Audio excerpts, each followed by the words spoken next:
सारुरे साधारणतः पत्रपोड़ा रोग होता है ताकू लीफ ब्लाइट बोली कहुए। यार वैज्ञानिक नाम फ्लाइटोप्थेरा कोलकासिया।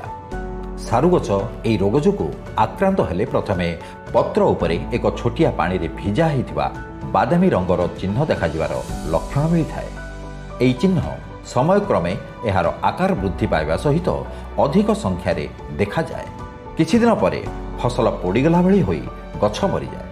यही रोगर निराकरण पई चाषी को प्रथम सतर्क रहिबाकु पड़िଥାଏ। सबुबेले हृष्टपृष्ट निरोग सारु विहन भाव में बाछिबा उचित। पत्रपोड़ा रोग में आक्रांत होइतिबा सारु गछर पुआ को विहन भाव में निर्वाचित करने ठारू दूरे रहिबा दरकार। मुक्ताकेशी उन्नत किसम विहन रे पत्रपोड़ा रोग प्रतिरोधक शक्ति अधिक थाए।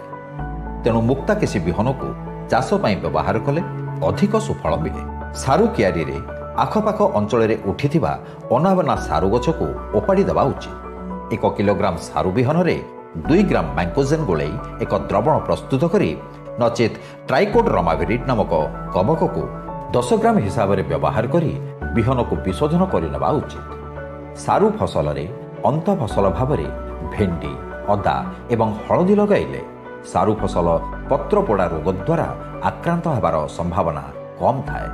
नचेत सहल अमलक्षम तेलिया प्रजातिर किसम मार्च रु एप्रिल मासरे लगाइले यह पत्रपोड़ा रोगरू रक्षा पाई थाए।